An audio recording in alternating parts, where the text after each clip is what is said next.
Bismillahirrahmanirrahim. Innalhamdulillah. Wassalatu wassalamu ala rasulillah. Wa ala alihi wa sahbihi wa sallama tasliman kathira. Amma ba'd. Rabbi shrah li sadri wa yassir li amri wahlul uqdatan min lisani yafqahu qawli.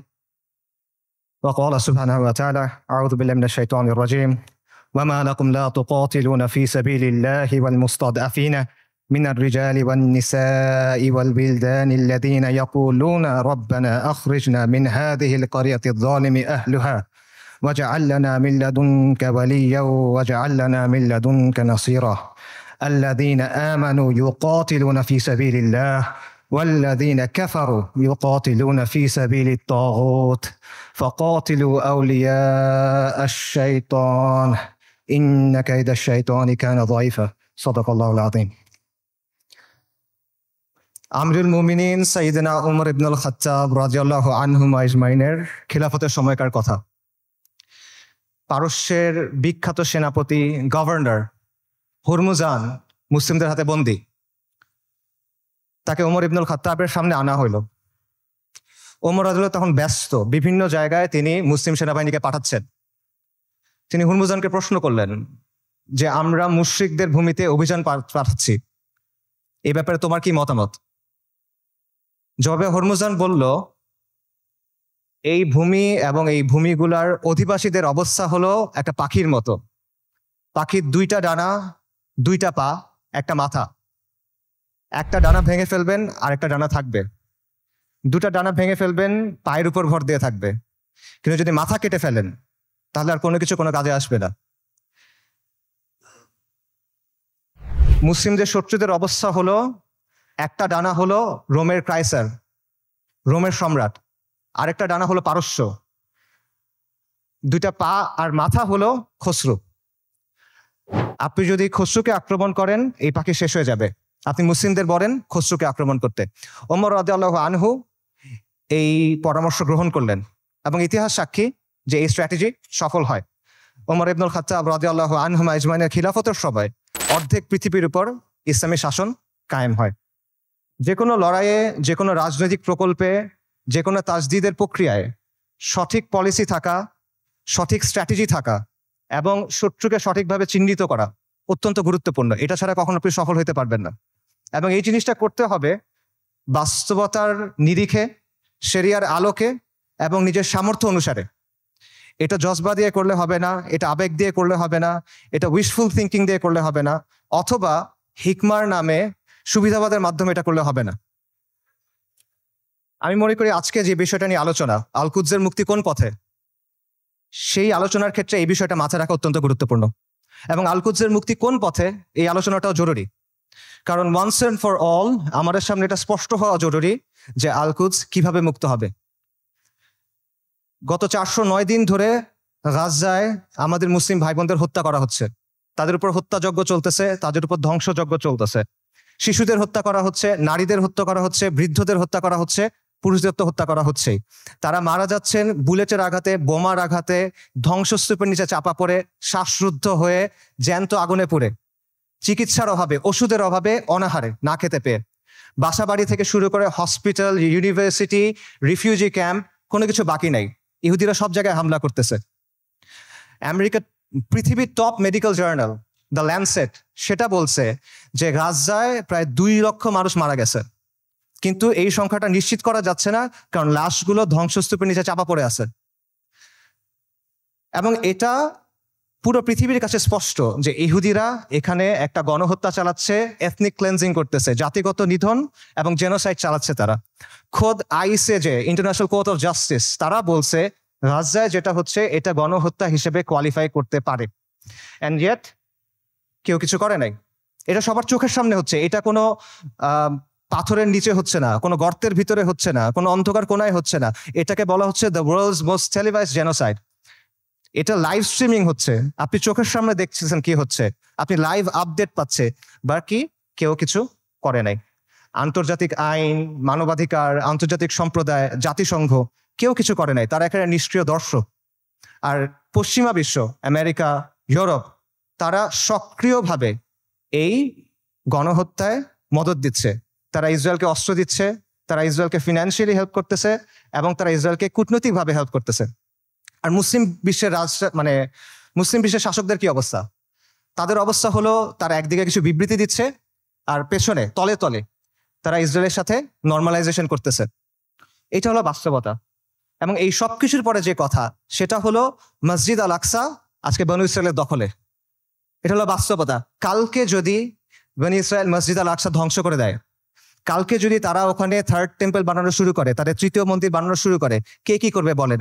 যাদের কথা এতক্ষণ বললাম এরা কে কি করবে? কেউ কিচ্ছু করবে না। এটা বাস্তবতা। খালাস, এর চেয়ে খারাপ আর কোনো পরিস্থিতি হইতে পারে না।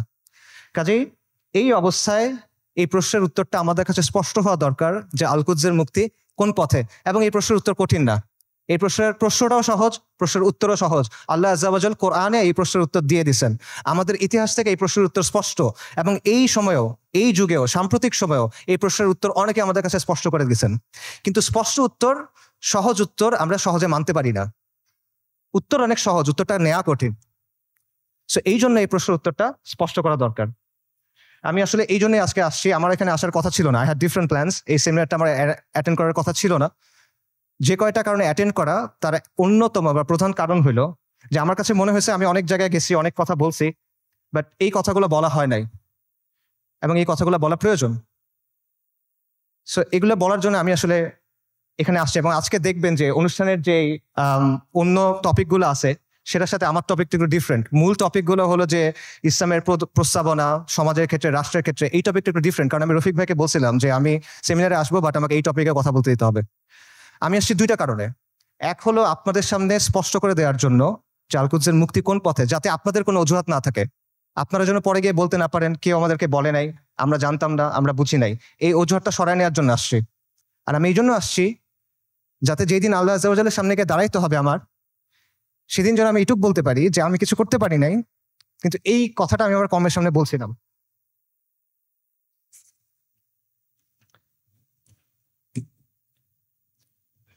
আল কুদসের মুক্তি কোন পথে, এই আলোচনাটা ঢুকার আগে কয়েকটা বিষয় একটু ক্লিয়ার করা দরকার। একটা বিষয় হলো যে শত্রুর নির্মমতা বা শত্রুর নিষ্ঠুরতা, এটা আসলে এখানে মূল সমস্যা না। কারণ এর চেয়েও নির্মম, এর চেয়েও নিষ্ঠুর ঘটনা আমাদের ইতিহাসে ঘটছে, এই উম্মার সাথেই ঘটছে। প্রথম ক্রুসেডের কথা চিন্তা করেন, যখন ক্রুসেডাররা জেরুজালেম দখল করে নিল 1099 সালের জুলাইয়ের 15 তারিখ, আজকে থেকে 925 বছর আগের কথা। খ্রিস্টান ইতিহাসবিদরা লিখছে যে তারা এমনভাবে ম্যাসাকার করছে যে রাস্তায় কিছু কিছু জায়গায় পায়ের গোলারি পর্যন্ত মানুষের রক্ত ছিল, আর কিছু কিছু জায়গায় রক্ত ছিল হাঁটু পর্যন্ত, মুসলিমদের রক্ত। এবং তারা জেরুজালেম পর্যন্ত যাওয়ার সময় যতগুলো শহর পার হয়েছে প্রত্যেকটা শহরে ম্যাসাকার করছে, রেপ করছে, লুট করছে, আর্সন করছে, আগুন লাগাই দিছে। এবং এখানেই শেষ না, তারা ক্যানিবালিজম করছে। ক্যানিবালিজম বুঝেন? মানুষের মাংস খাওয়া। এটা ঐতিহাসিকভাবে প্রমাণিত। সিরিয়ার উত্তর পশ্চিমে একটা শহর আছে আল মারাতুন নুমান। এই শহরে 1098 সালে খ্রিস্টান হিস্টোরিয়ানদের লেখার মধ্যে আসে যে তারা মুসলিমদের লাশ সিদ্ধ করে খাইছে, বড়দের লাশ, প্রাপ্তবয়স্কদের লাশ এবং শিশুদের লাশ স্পিড রোস্ট করছে। স্পিড রোস্ট মানে বোঝেন? একটা বড় লোহার শিক থাকে, সেই শিকের মধ্যে একটা জন্তুকে এফোর ওফর করা হয়, মনে করেন একটা কবুতর বা একটা মুরগি। তারপর এটা আগুনের উপর ঝুলানো হয় শিকটা, তারপর এটা ঘুরানো হয়, তখন আগুনটা ঝলসায় মাংসটা রান্না হয়। আপনারা অনেক সময় দেখবেন যে গ্রিল চিকেন এভাবে রান্না করে। এইভাবে মুসলিমদের শিশুদের রান্না করে খাইছে। আমি বানায় বলতেছি না। ক্যানিবলস অ্যান্ড ক্রুসেডার্স একাডেমিক পেপার আছে, খুঁজে দেখেন, সেখানে প্রাইমারি সোর্স দেওয়া আছে, 12টা খ্রিস্টান সোর্স থেকে এটা প্রমাণিত। এই ঘটনা আমাদের সাথে ঘটছে। তাতারদের কথা চিন্তা করেন, বলা হয় যে মঙ্গলরা যখন বাগদাদ আক্রমণ করছিল 40 দিন পর্যন্ত মুসলিমদের হত্যা করছে। দজলা নদীর পানি লাল আর কালো হয়ে গেছে। লাল হলো মুসলিমদের রক্তে, কালো হলো সবকিছু পুড়াই দিছে, ছাই গিয়ে নদীর পানিতে মিশছে, পানি কালো হয়ে গেছে। নবী সাল্লাল্লাহু আলাইহি ওয়াসাল্লামের সময়ের কথা চিন্তা করেন। খাব্বাব ইবনে আরাদ রাদিয়াল্লাহু তাআলা আনহু, তিনি রাসূলুল্লাহ সাল্লাল্লাহু আলাইহি ওয়াসাল্লামের সাথে এসে যখন কথা বলতেছেন, রাসূলুল্লাহ বলতেছেন যে তোমাদের আগে এমন উম্মাত ছিল যাদের হাড় থেকে মাংস লোহার চিরুনি দিয়ে আলাদা করা হয়েছে, তাদের মাথা থেকে দ্বিখণ্ডিত করা হয়েছে, এবং সাহাবীদের উপর তো অনেক অত্যাচার নির্যাতন হয়েছে, এটা আমরা জানি। কাজে অত্যাচার নির্যাতন এটা এখানে মূল ইস্যুটা না। আমার কথা ভুল বুঝবেন না, আমি বলতেছি না যে আমাদের গাজার ভাই বোনরা তারা যেই কুরবানি করতেছেন, যে কষ্ট করতেছে, আমি এটা ডাউন প্লে করতেছি না। I am saying this just to put this things into perspective. মানে বিষয়টা বোঝা যে এইটা আগে ঘটেনি এমন না, এরকম ঘটনা আগেও ঘটছে। সমস্যা এখানে না, সমস্যা অন্য জায়গায়। সমস্যাটা হলো যে ক্রুসেডারদের সময় যখন আগ্রাসন হয়েছে, তাতারদের সময় যখন আগ্রাসন হয়েছে, তখন মুসলিমরা ক্রুসেডারদের সামরিক শক্তিকে সমীহ করত। তারা তাতারদের যে হিংস্রতা, এটা নিয়ে কনসার্ন ছিল, কিন্তু ওদের নিয়ে ফ্যাসিনেশন ছিল না, তাদের নিয়ে মুগ্ধতা ছিল না। আপনি তাদের লেখা যদি পড়ে দেখেন, দেখবেন যে ক্রুসেডের সময় যেসব মুসলিম হিস্টোরিয়ানরা লিখছেন, তারা ক্রুসেডারদের নিয়ে মজা করতেছে যে তাদের কাজকর্ম এমন কেন, তাদের বিশ্বাস এমন কেন, তাদের কালচার এমন কেন। তাতারদের সময় একটা বিখ্যাত ঘটনা আছে, অনেক আলেমদের আলোচনায় শুনবেন, যে হুলাকু খানের মেয়ে, বলা হয় হুলাকু খানের মেয়ে, তাতারদের নেতার মেয়ে বাগদাদ শহরে বের হয়েছে। সে একজন আলেমকে দেখছে, তাকে গিয়ে প্রশ্ন করতেছে, এই তোমাদের কোরআনে না লেখা আছে আল্লাহ তোমাদের বিজয়ী করবেন, আল্লাহ তোমাদের কর্তৃত্ব দিবেন, তোমরা সম্মানিত হবা? আর এটা কোরআন তো ভুল, কারণ আমরা তোমাদের উপরে কর্তৃত্ব করতেছি, তোমরা আমাদের অধীনস্থ। তখন সেই আলেম বলছেন যে রাখাল যখন ভেড়া নিয়ে যায়, তখন সাথে কিছু কুকুর নিয়ে যায়, গার্ড ডগস। কেন নেয়? কারণ ভেড়া যখন পাল থেকে বের হয়ে যায়, তখন কুকুর ছেড়ে দিতে হয়। কুকুরের ধাওয়া খেয়ে ভেড়াগুলো আবার পালে ফেরত আসে। তোমরা তাচাররা হলো এই কুকুর। আল্লাহ তোমাদেরকে পাঠাইছেন কারণ আমরা দিন থেকে সরে গেছি। তোমাদের ধাওয়া খেয়ে আমরা দিনের দিকে যখন ফিরবো, তখন যিনি তোমাদের ছাড়ছেন তিনি তোমাদের আবার বেঁধে ফেলবেন। সুবহানাল্লাহ। আন্ডারস্ট্যান্ডিংটা খুব ক্লিয়ার। তাদের মধ্যে অনুশোচনা ছিল, দুঃখ ছিল, কিন্তু কোনো কনফিউশন ছিল না, শত্রুকে নিয়ে মুগ্ধতা ছিল না। তারা এটা ক্লিয়ার ছিল যে আমরা দিন থেকে সরছি, এই জন্য আজকে আমাদের এই অবস্থা, আমাদের দিনে ফেরত আসতে হবে। কিন্তু আমাদের আজকের কি অবস্থা? আমাদের অবস্থাটা কমপ্লিটলি ডিফারেন্ট।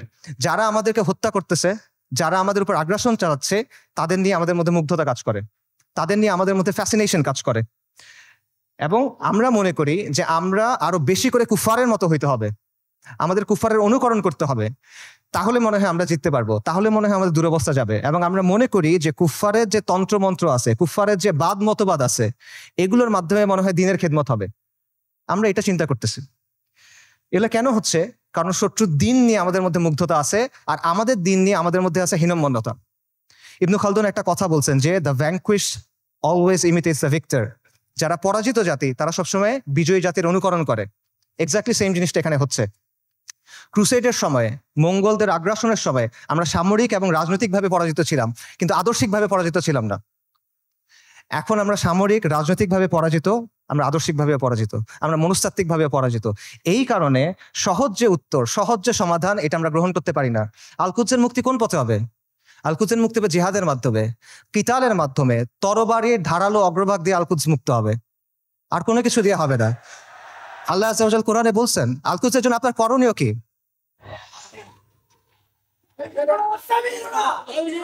আল্লাহ আযজা ওয়া জাল বলছেন কোরআনে আল-কুদসের জন্য আপনার করণীয় কি? সূরা নিসার আয়াতটা আমি পড়ছি, ওয়া মা লাকুম লা তুকাতিলুনা ফি সাবিলিল্লাহ।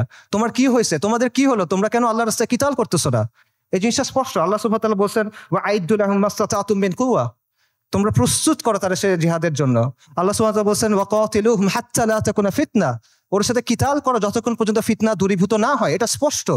আল-কুদস উমর রাদিয়াল্লাহু আনহুর সময় কিভাবে ফাতা হয়েছে, আল-কুদস সালাহউদ্দিন আইয়ুবীর সময় কিভাবে ফাতা হয়েছে, এগুলোতে মানে জটিলতার কিছু নাই, এটা স্পষ্ট উত্তর। কিন্তু এই উত্তরটা আমরা নিতে পারতেছি না, এবং আমাদের মধ্যে কনফিউশন আছে। ঠিক আছে, জিহাদ হবে, জিহাদটা কিভাবে হবে? আপনি ফিলিস্তিনে গিয়ে জিহাদ শুরু করবেন নাকি? ওমর রাদিয়াল্লাহু আনহুর সময় কি ফিলিস্তিনে জিহাদ শুরু হয়েছিল, নাকি ফিলিস্তিনে গিয়ে জিহাদ শেষ হয়েছিল? সালাহউদ্দিন আল আইয়ুবীর সময় জিহাদ কি ফিলিস্তিনের দরজায় শুরু হয়েছিল, না জিহাদ ফিলিস্তিনের ভেতরে গিয়ে শেষ হয়েছিল? এই প্রশ্নগুলোর উত্তর সোজা। আপনি কি জিহাদ ফিলিস্তিনে গিয়ে শুরু করবেন, নাকি জিহাদ করতে করতে করতে গিয়ে আল্লাহ এক সময় আল আকসাকে আমাদের হাতে দিবেন ইনশাআল্লাহ? এই প্রশ্নগুলোর উত্তর সোজা, কিন্তু আবারও ওই সহজ উত্তরটা আমরা নিতে পারি না, কারণ এই যে আমাদের পরাজিত মানসিকতা, এটা আমাদের আচ্ছন্ন করে রাখছে, এটার বাইরে আমরা বের হইতে পারতেছি না। আমাদের চিন্তার মধ্যে কিছু জট লেগে আছে, যখনই আমরা ক্লিয়ারলি একটা জায়গায় যেতে চাচ্ছি, ওই জটগুলোর জন্য আমরা কনক্লুশনে পৌঁছাতে পারতেছি না। সুফিদের একটা কথা আছে যে আপনি যখন কোনো গ্লাসে বিশুদ্ধ পানি দিবেন, তার আগে ওই গ্লাস থেকে ময়লা ফেলে দিতে হবে। সো আপনি যদি ঠিক অ্যান্সারটা দিবেন, তার আগে ভুল অ্যান্সারটা সরাই নিতে হবে। এই জন্য আমি মূল অ্যান্সারে যাচ্ছি, তার আগে অল্প কিছু বিষয় কভার করি। আমাদের মাথায় কিছু জট লেগে আছে, সেই জটগুলো ক্লিয়ার করার চেষ্টা করি। প্রথম যে জটটা খুলতে হবে সেটা হলো আল-কুদসের ইস্যুর নিয়মতান্ত্রিক কোনো সমাধান নাই। এটার কোনো অনুমোদিত সমাধান নাই, এটার কোনো বৈধ সমাধান নাই। বর্তমান বিশ্ব ব্যবস্থার অধীনে যতগুলো নিয়মতান্ত্রিক পথ আছে, যতগুলো বৈধ পথ আছে, যতগুলো অনুমোদিত পথ আছে, এগুলোর কোনোটা দিয়ে ফিলিস্তিন মুক্ত হবে না। আর যেই পথে ফিলিস্তিন মুক্ত হবে, আল কুদস মুক্ত হবে, এটা কোনোদিনও এই বিশ্ব ব্যবস্থায় বৈধ পথ হবে না। এটা কখনো তারা মেনে নিবে না। এটা সবসময় তাদের চোখে অপরাধ থাকবে, এটা সবসময় তাদের চোখে অবৈধ থাকবে, এবং এটা সবসময় তাদের চোখে সন্ত্রাস হিসেবে গণ্য হবে। এটা হলো রিয়ালিটি। এটা চিন্তা করেন যে যে জাতিসংঘ আর যে আন্তর্জাতিক আইনের মাধ্যমে ইসরায়েলের প্রতিষ্ঠা হলো, সেই জাতিসংঘ আর সেই আন্তর্জাতিক আইন দিয়ে আপনি কিভাবে আল কুদস মুক্ত করবেন? ইসরায়েল রাষ্ট্র প্রতিষ্ঠিত হয়েছে কিভাবে? জায়নিস্ট আন্দোলনের মাধ্যমে, ব্রিটিশদের সাহায্যে, আমেরিকার সাহায্যে, আন্তর্জাতিক আইন আর জাতিসংঘের ফ্রেমওয়ার্কের মধ্যে এই বিশ্ব ব্যবস্থা এটা ইসরায়েলকে জন্ম দিছে, এবং এই বিশ্ব ব্যবস্থা ইসরায়েলকে টিকায় রাখছে। তাহলে এই বিশ্ব ব্যবস্থার অধীনে যতগুলো সম্ভাব্য সমাধান আছে, কোনোটা দিয়ে আপনি ইসরায়েলকে সরাইতে পারবেন না। সম্ভাব্য সমাধান কি বলেন? 1 স্টেট সলিউশন, 2 স্টেট সলিউশন। একটা রাষ্ট্র হবে ইহুদি রাষ্ট্র, সেখানে সবাই থাকবে, অথবা একটা ইহুদি রাষ্ট্র, একটা ফিলিস্তিনি রাষ্ট্র। এই তো সলিউশন। দুই ক্ষেত্রে তো ইসরায়েল থাকতেছে, খালি সীমানার হেরফের হচ্ছে। কাজে এইভাবে আপনি যদি পুরো আল কুদসকে মুক্ত করতে চান, আপনি বিশ্ব ব্যবস্থার অধীনে নিয়মতান্ত্রিক কোনো বৈধ পথ নাই, এটা স্পষ্টভাবে বুঝতে হবে। তথাকথিত আন্তর্জাতিক আইন, মানবাধিকার এসব মেনে আপনি আল কুদসকে মুক্ত করতে পারবেন না। এগুলো হলো আপনার জন্য বাধ্যতামূলক, ওদের জন্য অপশনাল। ইসরায়েল কতগুলো মানবাধিকার ভঙ্গ করছে, ইসরায়েল কতগুলো আন্তর্জাতিক আইন ভঙ্গ করছে, আমেরিকা ইরাক আর সিরিয়াতে কি করছে, ফ্রান্স এখন আফ্রিকাতে কি করতেছে, ইভেন জাতিসংঘের যে শান্তিরক্ষা বাহিনী এর আগে সুদান, হাইতি, লাইবেরিয়া, কঙ্গো এসব জায়গায় গিয়ে সাধারণ মানুষকে রেপ করতেছে। এগুলো মানবাধিকার লঙ্ঘন না? আন্তর্জাতিক আইনের ভঙ্গ হয় না এখানে? কার কি হয়েছে? কিচ্ছু হয় নাই। এটা ওরা বানাবে, আপনি মানবেন? এটা ওরা মানার জন্য না। আপনি এগুলো বিশ্বাস করে বসে আছেন, লাভ নাই। এগুলোতে ওরা আপনার হাত দুই পেছনে বেঁধে রাখবে, তারপর ইসরায়েল এসে আপনাকে জবাহ করবে। এরা আমাদেরকে নারী অধিকারের কথা বলবে, শিশু অধিকারের কথা বলবে, মানবাধিকারের কথা বলবে, পর্দার সমালোচনা করবে, নিকাবের সমালোচনা করবে, শরিয়ার সমালোচনা করবে। তারপর আমাদের বইয়ের মধ্যে এলজিবিটি ঢুকাবে। কিন্তু যখন লিটারেলি হাজার হাজার নারী, শিশু, বৃদ্ধ মারা যাচ্ছে, জেনোসাইড হচ্ছে, এথনিক ক্লেন্সিং হচ্ছে, তখন এরা এসে কি বলবে? Israel has the right to defend itself, we must condemn Hamas. এই তো অবস্থা। এটা হলো আন্তর্জাতিক আইন এবং মানবাধিকারের অবস্থা। আমেরিকাতে একজন বিখ্যাত দায়ী ছিলেন, মালিকা শাহবাজ, ম্যালকম এক্স, এই নামে চিনবেন অনেকে। ওনার একটা কথা আছে, খুব বিখ্যাত কথা, এবং আমি মনে করি এই কথাটা আমাদের সবার বোঝা উচিত। উনি বলছেন, we want freedom by any means necessary, we want justice by any means necessary, we will strike at injustice by any means necessary. অর্থাৎ মুক্তির জন্য, মর্যাদার জন্য, সম্মানের জন্য, অন্যায় বন্ধ করার জন্য যা যা করা প্রয়োজন তা সবই করতে হবে। সহজ। ম্যালকম এক্স আফ্রিকান আমেরিকান ছিলেন, পশ্চিমা বিশ্বের বাস্তবতা উনি খুব কাছ থেকে দেখছেন, এবং ওনার মধ্যে হীনমন্যতা ছিল না, জাতে ওঠার টেন্ডেন্সি ছিল না, ওনার এই চিন্তা ছিল না যে আমার কৈফিয়ত দিতে হবে। তাই উনি সহজ কথাটা সহজে বলে দিয়েছেন। তো এই কথাটা আপনারা বুঝতে হবে। যদি আপনি মুক্তি চান, যদি আপনি মাথা উঁচু করে বাঁচতে চান, তাহলে you have to get it by any means necessary. এটা মাথার মধ্যে গেঁথে নেন, এটা মনের মধ্যে খোদাই করে নেন যে আন্তর্জাতিক আইন, জাতিসংঘ, মানবাধিকার এগুলা মেনে কিয়ামত পর্যন্ত আপনি আল আকসাকে মুক্ত করতে পারবেন না। এটা অনেকে বুঝবেন, ঠিক আছে, জাতিসংঘ দিয়ে আল আকসা মুক্ত হবে না। তাহলে মুক্ত হবে কিভাবে? অনেকগুলো মুসলিম দেশ আছে, এই মুসলিম দেশগুলোকে আমাদের সামাজিক, অর্থনৈতিকভাবে শক্তিশালী করতে হবে, সামরিকভাবে শক্তিশালী করতে হবে, তাহলে মনে কোনো এক সময় আল কুদস মুক্ত হয়ে যাবে। না, এভাবেও হবে না। এরকম রাষ্ট্র যেগুলো আছে, গত 1 বছরে তারা কি করছে বলেন? এরকম কিছু রাষ্ট্রের নাম বলেন। ইউএই, কাতার, সৌদি আরেবিয়া, তুরস্ক, এরা এই রাস্তাতেই আছে, তাই না? আচ্ছা, তারা কি করছে বলেন? সর্বপ্রথম যে রাষ্ট্র ইসরায়েলের সাথে নর্মালাইজেশন করছে, প্রথম যে রাষ্ট্রগুলো করছে, তার মধ্যে একটা হলো ইউএই। ইসরায়েলকে সবচেয়ে বেশি অস্ত্র সাপ্লাই দেয় আমেরিকা। সেই অস্ত্র ইসরায়েলে পৌঁছায় কিভাবে? যে রুটগুলো ব্যবহার হয়ে পৌঁছায়, তার একটা হলো কাতারে। গাজায় যে অস্ত্র দিয়ে আপনার ভাই বোনকে হত্যা করা হচ্ছে, সেই অস্ত্র এসে প্রথমে পৌঁছাচ্ছে কাতারে। সৌদি আরব কি করতেছে? একদিকে পেছনে নর্মালাইজেশনের চেষ্টা করতেছে, আরেকদিকে মরুভূমির মধ্যে কনসার্ট হচ্ছে। ইসরায়েলের চ্যানেল 13 একটা প্রতিবেদন আছে, সেখানে বলা হয়েছে যে যখন লোহিত সাগরে ব্লকেট দিল হুথিরা, ইয়েমেনের হুথিরা যখন লোহিত সাগরে ব্লকেট দিল, তখন ইসরায়েলে কার্গো গেছে কিভাবে? দুবাই, জর্ডান এবং সৌদি আরবের মধ্য দিয়ে। আর যারা এগুলোর বিরুদ্ধে কথা বলার মতো মানুষ, সেই হকপন্থী ওলেমায়ে কেরাম, শত শত ওলেমায়ে কেরাম গত 7-8 বছর ধরে তাদের জেলে। আর তুরস্কের কথা আপনি বলবেন, মানে তুরস্কের অনেক রেটরিক আছে, অনেক কথা তুরস্কের বিরুদ্ধে বললে অনেকে মন খারাপ করেন। আমাকে বলেন যে তুরস্কের বাস্তবতা কি? তুরস্ক কি করছে আমাকে বলেন। তুরস্কের বাস্তবতা হলো তুরস্ক নেটো সদস্য। তুরস্কের বাস্তবতা হলো তুরস্কের মিলিটারি IDF এর সাথে জয়েন্ট মিলিটারি এক্সারসাইজ করে। সো আপনি যদি মনে করেন যে এইটার মাধ্যমে হবে, এটা আসলে অবাস্তব চিন্তা ভাবনা। এই রাষ্ট্রগুলো, এই শাসনগুলো আন্তর্জাতিক বিশ্ব ব্যবস্থার অংশ, এগুলোর সাথে আপোষ করে তারা টিকে থাকে। এবং আধুনিক মুসলিম রাষ্ট্রগুলো, তথাকথিত মুসলিম রাষ্ট্রগুলোর যে শাসন ব্যবস্থা, এটা হলো ঔপনিবেশিক শাসন ব্যবস্থার ধারাবাহিকতা। আমাদের এখানে ইসলামী শাসন ছিল, ফিরিঙ্গিরা এসে তাদের শাসন ব্যবস্থা চাপায় দিছে, এখন এই রাষ্ট্র এবং এই শাসকরা সেটাই কন্টিনিউ করতেছে। এটা হলো রিয়ালিটি। কাজে বিশ্ব ব্যবস্থা যদি দুর্বল হয়, এই শাসকদের মস্তক কেঁপে উঠবে। এবং বিশেষ করে আরবের যে রাজতন্ত্রগুলো আছে বা মনার্কিগুলো আছে, তারা ক্ষমতায় আছে এবং টিকে আছে প্রথমে ব্রিটেনের সাথে আপোষ করার মাধ্যমে, এখন আমেরিকার সাথে আপোষ করার মাধ্যমে। এগুলো বাস্তবতা, এই বাস্তবতা অস্বীকার কোনো সুযোগ নেই, এগুলো ঐতিহাসিকভাবে প্রমাণিত সত্য কথা। কাজেই এরা কখনোই এমন কোনো কাজ করবে না যেটা এই বিশ্ব ব্যবস্থার বিরুদ্ধে চায়। তারা যদি আন্তরিকভাবে চায়ও, তাহলে তারা এটা করতে পারবে না। তারা অ্যাট বেস্ট এটা ম্যানেজ করতে পারবে, এবং এটি তারা চেষ্টা করে ম্যানেজ করা, যে 2 লক্ষ মানুষ মারা গেছে, আমরা একটা বিবৃতি দিব, এইটুকুই তারা করবে। এইটাই ম্যানেজ করার চেষ্টা করবে তারা। কাজেই এটা সত্য, মুসলিমদেরকে অর্থনৈতিকভাবে শক্তিশালী হতে হবে, রাজনৈতিকভাবে শক্তিশালী হতে হবে, সামরিকভাবে শক্তিশালী হতে হবে, কোনো প্রশ্ন নাই, কিন্তু পরাধীন অবস্থায় না। আমরা মনে করি আমরা স্বাধীন হয়েছি, আমরা স্বাধীন হই নাই, আমরা এখনো পরাধীন অবস্থায় আছি। পরাধীন অবস্থায় আপনার জিডিপি যত হোক, আপনার রাস্তা যত সুন্দর হোক, আপনার দেশে যত স্কাইস্ক্রেপার থাকুক, ইট ডাজন্ট ম্যাটার। আপনি পরাধীন, ওই টাকা আপনার হাতে নাই, ওই অস্ত্র আপনার হাতে নাই, ওই শক্তি আপনার হাতে নাই। সো এই বিষয়টা বুঝতে হবে যে আপনি আগে মুক্ত হইতে হবে, তারপরে এই শক্তি। এবং এখানে আরেকটা পজিশন আছে, অনেকে যেটা মনে করেন যে ঠিক আছে, জাতিসংঘ দিয়ে হবে না, মুসলিম রাষ্ট্র দিয়ে হবে না, কিন্তু মুসলিম সেনাবাহিনীগুলো দিয়ে হবে।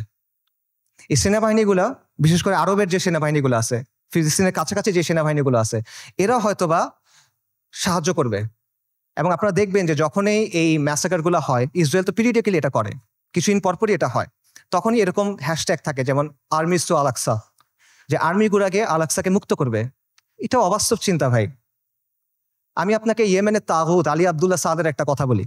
আলী আবদুল্লাহ সালে একবার বলছে একটা সাক্ষাৎকারে যে এইসব আর্মির কাজ হলো মানুষকে দমন করা। যদি জনগণ আমার বিরুদ্ধে বিদ্রোহ করে, আমি আর্মি দিয়ে জনগণকে দমন করব। এর বাইরে এদের আর কোনো কাজ নাই, এটা শোর জন্য। জনগণকে রক্ষা করা সেনাবাহিনীর কাজ না। এটা হলো আলী আবদুল্লাহ সালের কথা। সে একটা মিথ্যাবাদী, কিন্তু সে এখানে সত্য বলছে। এটি হলো বাস্তবতা। আপনি দেখেন যে এই আর্মিগুলোকে প্রশিক্ষণ দেওয়া হয়েছে, অস্ত্র দেওয়া হয়েছে, অর্থায়ন করেছে কেন? এই আরব শাসকদের মস্তক টিকায় রাখার জন্য এবং মুসলিমদের পায়ের নিচে রাখার জন্য, ইসলামকে দমন করার জন্য। এটা হলো বাস্তবতা। এবং এই আর্মিগুলো আসলে যাবে কেমনে আলাক্সা পর্যন্ত বলেন তো? ইসরায়েলের চারপাশে যে দেশগুলো আছে, এগুলো তো ইসরায়েলকে রক্ষা করতেছে। আপনি যাবেন কেমনে ওখানে? আপনি তো বাংলাদেশ থেকে যেতে পারবেন না ওখানে, তাই না? আপনার ওই জায়গার থেকেই ওখানে যেতে হবে। তো তারা যাবে এটা কেমনে? এবং যখন আপনি যে বলতেছেন এই আর্মিগুলো ক্ষমতা নিবে বা তারা কাজ করবে, এগুলো তো অলরেডি হয়েছে, এটার বাস্তবতা আমরা দেখছি। মিশরে কি হয়েছে জামাল আব্দুল নাসেরের সময়? জামাল আব্দুল নাসের ইখওয়ানুল মুসলিমিন বা মুসলিম ব্রাদারহুডের সাথে একটা ওয়াদা করছিল, কোরআনের উপর হাত রেখে সে ওয়াদা করছে যে মুসলিম ব্রাদারহুড রাস্তায় আন্দোলন করবে, রাজপথে আন্দোলন করবে, জনমত গঠন করবে। জামাল আব্দুল নাসের আর তার বন্ধুরা সেনাবাহিনীর মধ্যে কু করবে, সামরিক অভ্যুত্থান করবে। তারপর তারা ক্ষমতায় যাবে, ক্ষমতায় গিয়ে কোরআনের শাসন প্রতিষ্ঠা করবে। কোরআনের উপর হাত রেখে ওয়াদা করছে, কু হয়েছে, মুসলিম ব্রাদারহুড তার ওয়াদা পূরণ করছে, সে ক্ষমতায় গেছে, ক্ষমতায় গিয়ে কি করছে? গায়রুল্লাহর আইন দিয়ে শাসন করছে, মুসলিম ব্রাদারহুডকে জবে করছে। উস্তাদ সাইদ কুতুব রাহিমুল্লাহ সহ অনেক মানুষকে তারা শহীদ করে দিছে। এটা হলো বাস্তবতা। এরা যখন আসে তখন কি করে, এটা চোখের সামনে আসে। কাজেই আরব রাষ্ট্রগুলো বা এই রাষ্ট্রগুলোর যে শাসন ব্যবস্থা, যে শাসকরা আছে, এরা হলো ইসরায়েলের ঘনিষ্ঠতম মিত্র। আর এই বাহিনীগুলো হয় ইসরায়েলের বর্ডার গার্ড অথবা জাতিসংঘের ভাড়াটে সৈন্য। এটা হলো বাস্তবতা। সো এদেরকে দিয়ে আপনি ফিলিস্তিন মুক্ত করবেন, এটা ডিলিউশন ভাই। এবার আসেন ইরানের কথায়। আমরা অনেকে মনে করি যে ইরান ফিলিস্তিনকে মুক্ত করবে। আল-কুদসের মুক্তি ইরানের মূল উদ্দেশ্য না। ইরানের মূল উদ্দেশ্য হলো মধ্যপ্রাচ্যে শিয়াদের যে ক্ষমতা, এটা বৃদ্ধি করা, শিয়া অ্যাক্সিস বলে যেটাকে। এবং এটা সে করবে অ্যাট ইয়োর কস্ট। একটা কথা আছে গেম থিওরিতে, জিরো সাম গেম, যে তার শক্তি যত বাড়বে আপনার শক্তি তত কমবে। এটা বাস্তবতা। ইরানের সাথে ইসরায়েলের স্বার্থের দ্বন্দ্ব আছে, ইরানের সাথে আমেরিকার স্বার্থের দ্বন্দ্ব আছে, কিন্তু তার মানে কিন্তু ইরানের সাথে আপনারও দ্বন্দ্ব আছে। যে ইরান আজকে ফিলিস্তিনের মুক্তি করার জন্য বুলি আওড়াচ্ছে, তারাই আজকে সিরিয়াতে আহলুস সুন্নাহ ওয়াল জামাকে হত্যা করতেছে, তারাই আজকে আহওয়াজে আহলুস সুন্নাহ ওয়াল জামাকে হত্যা করতেছে, তারা ইরাকে আহলুস সুন্নাহ ওয়াল জামাকে হত্যা করছে, এখন নির্যাতন করতেছে। এটা হলো বাস্তবতা। ইরানের স্বার্থ আর আহলুস সুন্নাহ ওয়াল জামার স্বার্থ কখনোই এক না। ইরান সক্রিয়ভাবে এই মুহূর্তে আহলুস সুন্নাহ ওয়াল জামার সাথে যুদ্ধে লিপ্ত এই মুহূর্তে, আগে কখনো ছিল পরে কখনো এগুলো বলছে না, অ্যাট দিস মোমেন্ট তারা আমাদের সাথে যুদ্ধে লিপ্ত, অ্যাট দিস মোমেন্ট তারা আমাদের হত্যা করতেছে। আমেরিকা যখন আফগানিস্তানে আক্রমণ করছে, আমেরিকা যখন ইরাকে আক্রমণ করছে, ইরান তাদেরকে সহায়তা করছে, এটা তাদের মুখের কথা, এটা আমি বানায় বলতেছেন, আপনারা গিয়ে চেক করেন। মোহাম্মদ খাতামি ইরানের প্রেসিডেন্ট ছিল 97 থেকে 2005 পর্যন্ত সম্ভবত। তার একটা বক্তব্য আছে যে তালিবানের বিরুদ্ধে আমরা আমেরিকাকে সাহায্য করছি, স্পষ্ট বক্তব্য আছে তাদের, এটা লুকোছাপার কিছু না। এবং সবচেয়ে বড় যে বিষয়টা ইরানের ব্যাপারে সতর্ক হওয়ার সবচেয়ে বড় কারণ হলো যে তাদের সাথে আমাদের আকীদার দ্বন্দ্ব আছে, তাওহীদের ব্যাপারে দ্বন্দ্ব আছে। তারা আল্লাহর উলুহিয়াত, আল্লাহর রুবুবিয়াত, আল্লাহর সিফাতের ব্যাপারে শিরক করে। তারা আমাদের মা আয়েশা রাদিয়াল্লাহু তাআলা আনহার ব্যাপারে জঘন্য কথা বলে, যেটা কোনোদিন কিয়ামত পর্যন্ত মানা সম্ভব না আমাদের পক্ষে। তারা সাহাবায়ে কেরাম রাদিয়াল্লাহু তাআলা আনহুম আজমাইনকে তাকফির করে, এটা কোনোদিন পর্যন্ত মানা সম্ভব না। এগুলো কোনো ফুরুই বিষয় না ভাই, এই জিনিস মেনে আপনি কোনো কিছু করতে পারবেন না। আল্লাহ আল কুদসকে এই শিরকের সাথে এই করে আপনি মুক্ত করতে পারবেন না। ইরানকে আপনার দেখতে হবে ক্রুসেডের সময়ে উবাইদি সাম্রাজ্যের মতো করে। ক্রুসেডের সময়ে একটা সাম্রাজ্য ছিল উবাইদি সাম্রাজ্য, এটাকে আপনারা অনেকে ফাতেমি খিলাফত নামে চিনেন। এরা আকীদাতে ছিল ইসমাইলি শিয়া, মানে ইমামি শিয়াদের চেয়েও খারাপ, বাতেনি এরা ইসমাইলি শিয়া। তারাও জেরুজালেমকে মুক্ত করার কথা বলতো, তারাও ঐক্যের কথা বলতো, কিন্তু ইতিহাস খুলে দেখেন তাদের ভূমিকা কি ছিল, আহলুস সুন্নাহর সাথে তাদের ভূমিকাটা কি ছিল, এটা ইতিহাস খুলে দেখেন। এবং এটা শুধু তখন না, এখনো এবং এর আগেও ছিল এরকমই। কাজেই ইরানকে আপনার উবাইদিদের একটা আধুনিক সংস্করণ হিসেবে দেখতে হবে। তবে credit where credit is due, ইরানের কিছু অর্জন আছে যেটা আমাদের নাই, এটা আপনার স্বীকার করতে হবে। শিয়া স্বার্থের জন্য গত 4 দশকে ইরান যেটা করতে পারছে, কোনো সুন্নি শক্তি সেটা এখনো করতে পারে নাই, এটা বাস্তবতা। শিয়াদের আছে একটা রাষ্ট্র আছে, তাদের একটা জিওপলিটিক্যাল প্রজেক্ট আছে। মধ্যপ্রাচ্যে আহলুস সুন্নাহর এরকম কোনো কিছু এখনো নাই। বৈশ্বিকভাবে ফিলিস্তিন ইস্যু ব্যবহার করে ইরান প্রতিরোধের একটা রেটরিক তৈরি করছে, এক ধরনের সফট পাওয়ার তৈরি করছে, এটা আমরা তৈরি করতে পারি নাই। এগুলো বাস্তবতা, এই ক্রেডিট তাকে আপনি দেন, এই অর্জন স্বীকার করেন, কোনো সমস্যা নাই। কিন্তু এই রেটরিকে মজে গিয়ে আপনি মনে করেন না যে তারা হলো উম্মার অগ্রসেনারী, আপনি মনে করেন না যে সে এসে আপনার সহযোগী হবে। এটা যদি আমরা মনে করি তাহলে এটা ভুল হবে, এবং এই ভুলের মাসুল আমাদের দিতে হবে। আরেকটা বিষয় মাথায় রাখেন, সেটা হলো আল কুদস পবিত্র, এটা ইসলাম ছাড়া আর কোনো কিছু দিয়ে মুক্ত হবে না। বাংলাদেশে একটা দল আছে জাসদ, জাতীয় সমাজতান্ত্রিক দল। 80-র দশকে এই দলের অনেক মানুষ ফিলিস্তিনে গেছিল লড়াই করতে, আপনারা জানেন কিনা আমি জানি না। মেজর জলিলের নাম শুনছেন, উনি জাসদের সাথে ছিল, ওনার মাধ্যমে অনেকে তখন সেখানে গিয়ে লড়াই করছিল। এই যে ইয়াসির আরাফাতদের যে দল ছিল পিএলও, এটার সাথে তারা ওখানে গিয়ে লড়াই করছিল, এগুলো ডকুমেন্টেড। তো এই জাসদ বা এই পিএলওর হাতে আল্লাহ কখনো আল কুদসের মুক্তি দিবেন না। মূলহিত কমিউনিস্ট সেকুলারিস্ট ন্যাশনালিস্টদের হাতে আল্লাহ আল কুদসকে দিবেন না। আল কুদস মানে কি? আল কুদস মানে পবিত্র, পবিত্র জিনিস মানে আল্লাহ অপবিত্রদের হাতে দিবেন না, অসম্ভব। যেই বিজয় আল্লাহ প্রথমে দিচ্ছেন আল ফারুকের কাছে রাদিয়াল্লাহু আন, যেই বিজয় আল্লাহ দিচ্ছেন সালাহউদ্দিনের কাছে, এটা আল্লাহ কোনো কমিউনিস্টকে দিবেন না, এটা আল্লাহ কোনো জাতীয়তাবাদীকে দিবেন না। এটা যদি মুক্ত হয় এটা ইসলামের নামে মুক্ত হবে। যতদিন পর্যন্ত ইসলামের নাম না আসবে, এটা যদি আপনি বাহ্যিকভাবে মনে হয় মুক্ত হয়েছে, তাও এটা আসলে মুক্ত হবে না। এবং এখানে এটাও বুঝেন যে ফিলিস্তিনের মানুষরা নিজে নিজে আল কুদসকে মুক্ত করতে পারবে না। ঠিক আছে, আমরা সবাই ফিলিস্তিনের জিহাদ সমর্থন করি, সবাই সমর্থন করে, এটা কমিউনিস্টরাও সমর্থন করে, কিন্তু ফিলিস্তিনের মানুষ নিজেরা, গাজার মানুষ খালি গাজাতে লড়াই করতেছে, আল কুদস মুক্ত হবে না। পশ্চিম তীরের মানুষ শুধু পশ্চিম তীরে লড়াই করতেছে, ফিলিস্তিন মুক্ত হবে না, এটা সম্ভব না। উমর রাদিয়াল্লাহু আনহুর সময় আবারও চিন্তা করেন, ইতিহাসের কথা চিন্তা করেন, ফিলিস্তিন কি ভেতর থেকে মুক্ত হয়েছিল না বাইরে থেকে গিয়ে মুক্ত করা হয়েছিল? সালাহউদ্দিন আর আইয়ুবের সময় চিন্তা করেন, ফিলিস্তিন ভেতর থেকে মুক্ত হয়েছিল না বাইরে থেকে গিয়ে মুক্ত করা হয়েছিল? বাইরে থেকে মুক্ত করতে হবে। এক্স্যাক্টলি এখন আপনার তাই করতে হবে, বাইরে থেকে যোদ্ধা বাহিনী গিয়ে ফিলিস্তিনকে মুক্ত করে আনতে হবে। কিন্তু এখানে সমস্যাটা হলো যে বাইরে থেকে যে যারা যাবে, তারা যাবেটা কিভাবে? ইসরায়েল একটা 4-5 লেয়ারের সিকিউরিটি কমপ্লেক্সের ভেতরে বসে আছে। সহজ করে বলি, ইসরায়েল যেতে হলে আপনার 4টা বা 5টা পাহাড় টপকাইতে হবে। এভাবে চিন্তা করেন, মনে করেন আফ্রিকার কোনো অঞ্চলে আপনি টাইম মেশিনে করে সালাউদ্দিন আল আইয়ুবী এবং নুরুদ্দিন জিঙ্গি রাহিমাহুমুল্লাহ তাদেরকে নিয়ে আসলেন, তাদের বাহিনীকে নিয়ে আসলেন, তাদেরকে অত্যাধুনিক অস্ত্র দিলেন এবং তাদের একটা মিশন দিলেন, তোমাদের কাজ হলো আবার জেরুজালেম মুক্ত করো, আগে একবার করছিলে আবার করো। তারা যদি এই কাজটা করতে চায়, তাদেরকে কে বাধা দিবে চিন্তা করেন। প্রথমে ওইখানকার তথাকথিত মুসলিম শাসক বাধা দিবে, তাদের বাহিনী বাধা দিবে, সেই শাসকদের কিছু অনুগত নামধারী আলেম থাকবে, তারা বাধা দিবে, তারা বলবে এরা খারিজি, তারা বলবে এরা তাকফিরি, তারা বলবে এরা উগ্র, তারা বলবে এরা বাঘি। এগুলো বলে অনেকে মাইন্ড করেন, এগুলো বাস্তবতা, আপনারা ভিডিও দেখেন। মিশরের এক বিখ্যাত মুফতি, নাম বললে সবাই চিনবেন, এই বিখ্যাত মুফতি বলছে যে অক্টোবর 7 তারিখ যে আক্রমণ করা হয়েছে এটা খারিজিদের মতো আক্রমণ হয়েছে, এবং এটা যাদের সামনে বলছে সেই তরুণরা তাকে ভয়ঙ্কর অ্যাগ্রেসিভ একটা স্লোগান দিছে, তখন গালি দিছে বেসিক্যালি, আমি বলতে চাচ্ছি না, আপনাকে ইউটিউবে খুঁজে দেখেন, এগুলো বাস্তবতা। প্রথমে ওই শাসকরা এবং তার বাহিনীরা তাদেরকে বাধা দিবে, তারপর তাদের অনুগত নামধারী আলেমরা, হকপন্থী আলেম অবশ্যই না, নামধারী আলেমরা বাধা দিবে। তারপর কি হবে? তারপর আন্তর্জাতিক বিশ্ব আসবে, এসে স্যাংশন দেওয়ার চেষ্টা করবে, নিন্দা প্রস্তাব জানাবে। তারপর যদি কোনোভাবে তারা আগাইতে পারে, তাদেরকে মোকাবেলা করতে হবে কাদের সাথে?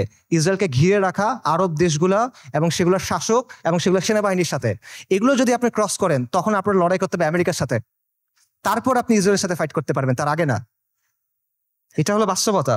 আজকে যদি কোনো সুন্নি রাজনৈতিক শক্তি তৈরি হয়, মনে করেন উত্তর পূর্ব আফ্রিকাতে কোনো সুন্নি দল ইসলামী ইমারত কায়েম করলো, তারা এখন আল কুদস পর্যন্ত যাইতে চায়, তাদেরকে এই 4-5টা পাহাড় টপকায় ওখানে যেতে হবে। কাজেই আল কুদসের মুক্তির যে ইস্যু, এটা কোনো নির্দিষ্ট অঞ্চলের ইস্যু না, এটা কোনো লোকাল ইস্যু না, এটা একটা গ্লোবাল ইস্যু। এটা সম্পর্ক পুরো বিশ্ব ব্যবস্থার সাথে। এবং আপনি চিন্তা করে দেখেন যে ইসরায়েল রাষ্ট্র অস্তিত্ব আসলো কিভাবে। 1947 সালে যখন দ্বিতীয় বিশ্বযুদ্ধ শেষ হইল, যখন মিত্রবাহিনী যুদ্ধে জিতলো, যখন আমেরিকার নেতৃত্বে নতুন বিশ্ব ব্যবস্থা তৈরি হইলো, তখন ইসরায়েল রাষ্ট্রের জন্ম হয়েছে। কাজেই যেই আল কুদস দখল হওয়ার সাথে ইসরায়েল রাষ্ট্র প্রতিষ্ঠিত হওয়ার সাথে সম্পর্ক এই বিশ্ব ব্যবস্থার। কাজে আপনি যদি আল কুদসকে মুক্ত করতে চান, আপনি যদি ইসরায়েলের মোকাবেলা করতে চান, এই বিশ্ব ব্যবস্থাকে আপনার পরাজিত করতে হবে। এর সহজ কোনো উপায় নেই আসলে। আর যখন আপনি বিশ্ব ব্যবস্থাকে চেঞ্জ করতে যাবেন, ওটা কিরকম হবে? এটাকে একটা নিট অ্যান্ড ক্লিন প্রক্রিয়া হবে? সহজ প্রক্রিয়া হবে না, একটা রক্তাক্ত প্রক্রিয়া হবে, ব্রুটাল প্রক্রিয়া হবে। পরিবর্তন যত বেশি হয়, সেটা তত বেশি প্রক্রিয়াটা, পদ্ধতিটা তত বেশি রুক্ষ হয়, তত বেশি কঠিন হয়। এটা হলো বাস্তবতা। পৃথিবীর ইতিহাসে কোনো পলিটিক্যাল সিস্টেমের পরিবর্তন শান্তিপূর্ণভাবে হয় নাই। পলিটিক্যাল সিস্টেম, আপনি একটা ওয়ার্ল্ড সিস্টেমের কথা বলতেছেন, ওয়ার্ল্ড অর্ডারের কথা বলতেছেন, এটা শান্তিপূর্ণভাবে হবে না। কিন্তু আমরা এভাবেই চিন্তা করি। আমি চিন্তা করি আমার চাকরি ঠিক থাকবে, আমার ক্যারিয়ার ঠিক থাকবে, আমার স্ট্যান্ডার্ড অফ লিভিং ঠিক থাকবে, সবকিছু ঠিক থাকবে, জিডিপি ঠিক থাকবে, আমার দেশের ইনকাম পার ক্যাপিটা ঠিক থাকবে, মাঝখান দিয়ে আল কুদস মুক্ত হয়ে যাবে। এভাবে হবে না। আমাদের সবাইকে কুরবানি করতে হবে। এটা সস্তা কিছু না ভাই। এটা আপনি সেকুলার ইতিহাস দেখেন, ওয়াহির আলোকে দেখেন, আকলের দিক দিয়ে দেখেন, বাস্তবতার আলোকে দেখেন, আপনি এভাবে মুক্ত করতে পারবেন না। এই পুরো বিশ্ব ব্যবস্থার পরিবর্তনের সাথে এটা জড়িত। আমি সামারি করি, আমি অনেকগুলো না না না না বললাম, সেই নাগুলো সামারি করি। বর্তমান বিশ্ব ব্যবস্থার অনুমোদিত কোনো পথে আল কুদস মুক্ত হবে না। জাতিসংঘ, আন্তর্জাতিক আইন, মানবাধিকার, এগুলা দিয়ে আল কুদস মুক্ত হবে না। মুসলিম বিশ্বের শাসক এবং তাদের অধীনস্থ যে সেনাবাহিনী, এদেরকে দিয়ে আল কুদস মুক্ত হবে না। ইরানের যে অক্ষ, এটার মাধ্যমে আল কুদস মুক্ত হবে না। আল কুদসের অধিবাসীরা একা একা নিজেরা চেষ্টা করে ভেতর থেকে আল কুদসকে মুক্ত করতে পারবে না। তাকে অবশ্যই বাইরে থেকে হেল্প করতে হবে। কিন্তু বাইরে থেকে কেউ যদি হেল্প করতে যায়, তারা 4 থেকে 5টা পাহাড় ডিঙায় যেতে হবে। কাজে ফিলিস্তিনের মুক্তির বিষয়টা এই বিশ্ব ব্যবস্থার পরিবর্তন করা বা বিশ্ব ব্যবস্থাকে দুর্বল করার সাথে সম্পর্কিত। আল কুদসকে মুক্ত করতে হলে অবশ্যই এই বিশ্ব ব্যবস্থাকে দুর্বল হইতে হবে, নইলে এটা সম্ভব না। ইল্লা মাশা আল্লাহ। এবং অবধারিত হবে এই ক্ষেত্রে আপনার অরাজকতা, অস্থিতিশীলতা এবং রক্তক্ষয়ী একটা প্রক্রিয়ার মধ্যে যেতে হবে। এগুলো হলো বাস্তবতা। তাহলে আল কুদসের মুক্তি কিভাবে, সমাধান কিভাবে? আমি বলছি আল কুদসের মুক্তি কিতালের মাধ্যমে, জিহাদের মাধ্যমে। এটা আপনারাও জানতেন অনেকে। আজকে এখানে আসার আগে আপনারা অনেকে এটা মনে করতেন যে হ্যাঁ, জিহাদের মাধ্যমে আল কুদস মুক্ত হবে। শুধু আপনারা না, যেই ছেলেটা মদ খায়, যে মেয়েটা বয়ফ্রেন্ড নিয়ে ঘুরে, সেও দেখেন মনে করে যে আল কুদস যুদ্ধের মাধ্যমে মুক্তি হবে। আমেরিকার যে কমিউনিস্টরা আছে, যে এলজিবিটি অ্যাক্টিভিস্টরা আছে, এদের মধ্যে অনেকে মনে করে আল কুদস যুদ্ধ ছাড়া মুক্ত হবে না। আপনারা দেখবেন যে ওদের অনেকে স্লোগান দেয়, from the river to the sea Palestine will be free. তারা এটা বলে, তারা মনে করে 7ই অক্টোবরের অ্যাটাককে তারা প্রশংসা করে, তারা মনে করে এটা হলো ডিকলোনাইজেশন হচ্ছে, ডিকলোনাইজেশন সবচেয়ে ভালো রূপ এটা। তো তার বুঝ আর আপনার বুঝে তফাৎ কি? তফাৎটা হইলো যে আপনি মনে করছেন যুদ্ধ দিয়ে মুক্ত হবে, আপনার কাছে উত্তরটা আছে, আপনার কাছে গন্তব্যটা আছে, কিন্তু গন্তব্য পর্যন্ত কিভাবে যাবেন এটা আপনি জানেন না। আপনি একটা অঙ্কের উত্তরটা আপনি মুখস্থ জানেন বা কেউ আপনাকে বলে দিছে, আপনি এটা লিখছেন, কিন্তু আপনি অঙ্কটা মিলাই আনতে পারতেছেন না। এটা হলো সমস্যাটা। সো এই কথাগুলো এতক্ষণ আমি যেটা বললাম, যে আমি যে বললাম এইভাবে হবে না, এইভাবে হবে না, এইভাবে হবে না, এটা বলার কারণটা হলো ওই চিন্তার জটগুলো খুলে দেওয়া, যাতে করে আপনার চিন্তাটা স্পষ্ট হয়। আল কুদসকে মুক্ত করতে হলে অবশ্যই জিহাদ করতে হবে, এবং এটা একটা উম্মা কেন্দ্রিক প্রচেষ্টা হইতে হবে। এটা কোনো নির্দিষ্ট এক জায়গায় করে আপনি করতে পারবেন না। জিহাদটা শুরু ফিলিস্তিনে হবে না, এটা শেষটা ফিলিস্তিনে গিয়ে হবে। ইতিহাসে এভাবেই বারবার হয়েছে। ওমর ইবনুল খাত্তাবের সময় কি হয়েছিল চিন্তা করেন, সালাউদ্দিন আল আইয়ুবের সময় কি হয়েছিল চিন্তা করেন। শুরুটা কখনোই ফিলিস্তিনে হয় নাই, শেষটা ফিলিস্তিনে গিয়ে হয়েছে। এবং এই জন্য প্রথমে মুসলিম মেজরিটি দেশগুলো আছে, সেগুলোকে আপনার স্বাধীন করতে হবে। সেকুলার সিস্টেম থেকে বের হয়ে সেখানে ইসলামী শরিয়া আনতে হবে। We must replace this tyrannical puppets with men of God. মুত্তাকিদের দিয়ে ওই জায়গায় ইসলামের শরিয়া আনতে হবে, তা না হলে আপনি মুক্ত করতে পারবেন না। এটা হলো বাস্তবতা। এবং এই পরিবর্তনটা এটা একটা বৈপ্লবিক পরিবর্তন। এটা ব্যালট বক্স দিয়ে আসবে না, এটা কোনোদিনও ব্যালট বক্সে দিয়ে আসবে না। অনেক চেষ্টা করা হয়েছে, আসবে না। সেটা আফগানিস্তানে যেভাবে আসবে সব জায়গায় এভাবে আসবে এটা জরুরি না। স্থান, কাল, পাত্র, প্রেক্ষাপট ভেদে পরিবর্তন আসতে পারে, কিন্তু পরিবর্তনটা বৈপ্লবিক হইতে হবে। এটা আপোষের কোনো পরিবর্তন হইলে হবে না। এবং মূল বিষয়টা সিম্পল, কিছু ভূখণ্ডের উপর আহলুস সুন্নাহ ওয়াল জামাত তামকিন লাগবে, শাসন কর্তৃত্ব লাগবে। তারপর সেই ভূখণ্ডগুলোকে ঘাঁটি হিসেবে ব্যবহার করে আপনাকে সামরিক শক্তি তৈরি করতে হবে, তারপর ধাপে ধাপে জিহাদের মাধ্যমে আল কুদকে মুক্ত করতে পারবেন। এটা হলো অ্যান্সার। এবং এই তামকিন অর্জনের কাজটা সব মুসলিম ভূখণ্ডে আপনি একসাথে করতে পারবেন না, কারণ সব মুসলিম ভূখণ্ডের অবস্থা এক না। আপনি চিন্তা করেন, বাংলাদেশে ইসলামী ইমারত হওয়া আর সিরিয়াতে ইসলামী ইমারত হওয়া কখনো একরকম না। বাংলাদেশ আর ইসরায়েলের মধ্যে বা আল কুদসের মধ্যে 6টা দেশ আছে, Jordan, Iraq, Iran, Afghanistan, Pakistan এবং মোদির ভারত। আনরিয়েলিস্টিক, আপনি ওখান থেকে কোনো যেতে পারবেন না। কিন্তু সিরিয়ার সাথে ডিরেক্ট বর্ডার আছে। কাজেই এই বাস্তবতা বুঝতে হবে যে কোন জায়গায় ফোকাস করতে হবে, কোনভাবে কাজ করতে হবে। তবে মূল সমাধান ওই জায়গাতেই, যেটা আমি আবারও বলতেছি, আল কুদসের নিকটবর্তী মুসলিম ভূখণ্ডে তামকিন অর্জন করতে হবে, শাসন কর্তৃত্ব অর্জন করতে হবে। তারপর সেগুলোকে কেন্দ্র হিসেবে ব্যবহার করে সামরিক শক্তি বৃদ্ধি করতে হবে। তারপর ধাপে ধাপে জিহাদের মাধ্যমে আল আকসার দরজায় গিয়ে পৌঁছাতে হবে। এটা আপনাদের অনেকের কাছে মনে হতে পারে যে ফ্যান্টাসি, আপনাদের অনেক কাছে মনে হতে পারে যে এটা অনেক কঠিন একটা সলিউশন, কিন্তু এটাই সবচেয়ে প্র্যাগম্যাটিক সলিউশন। এবং এটার উদাহরণ ইতিহাস থেকে আছে। আমি আবারও বলতেছি, ওমর রাদিয়াল্লাহু আনহুর সময় চিন্তা করেন কিভাবে মুসলিমরা আল আকসা মুক্ত করছিল। প্রথমে মদিনার উপরে শাসন কর্তৃত্ব তামকিন, তারপর জাজিরাতুল আরবের উপরে, তারপর সিরিয়ার কিছু অঞ্চলে, তারপর আল আকসায়। সালাউদ্দিন আইয়ুবীর সময় কিভাবে হয়েছে, সিরিয়ার কিছু অঞ্চলে, তারপর মিশরে, তারপর আল আকসায়। এভাবেই হয়েছে। এবং আপনি যদি বলেন যে এটা তো ঠিক আছে অনেক আগে হয়েছে, বর্তমান সময়ে এভাবে হবে কিনা, বর্তমান সময়েও হবে। আপনার সামনে উদাহরণ আছে। ইরানের কথা চিন্তা করেন, ইরানের ব্যাপারে আমরা বলছি যে ইরানের মাধ্যমে এটার মুক্তি হবে না, ইরানের স্বার্থ আমাদের স্বার্থ এক না, ইত্যাদি। বাকি গত 1 বছরে কেউ যদি ইসরায়েলের সাথে কিছু লড়াই করে থাকে, 2-1টা গুলিও করে থাকে, এটা কে করছে? ইরানই তো করছে। তো এই যে প্রতিরোধ করার সামর্থ্য, এটা সেটা অর্জন করলো কিভাবে? তারা 3টা বা 4টা জায়গাকে ব্যবহার করে এটা করছে। একটা হলো তেহরান মানে ইরান, একটা হলো লেবাননে হিজবুল্লাহ বা হিজবুল শয়তান, একটা হলো ইয়েমেনে হুসিরা, আর একটা হলো ইরাকে তাদের যে মিলিশিয়াগুলো আছে আল বদর ব্রিগেড। এর মাধ্যমে তো তারা এটা করছে। তো এই শক্তিটা তারা তৈরি করছে কিভাবে? নিয়মতান্ত্রিক ভাবে করছে। আমাদের অনেক ভাই একই সাথে নিয়মতান্ত্রিক পদ্ধতির ফ্যান, আবার তারা ইরানেরও ফ্যান। এই জিনিসটা সায়েন্স আমি এখনো বুঝতে পারি নাই। ইরানের এই ক্ষমতাটা তৈরি হয়েছে কিভাবে? 79-এ একটা বিপ্লবের মাধ্যমে খোমেনি ক্ষমতায় আসছে।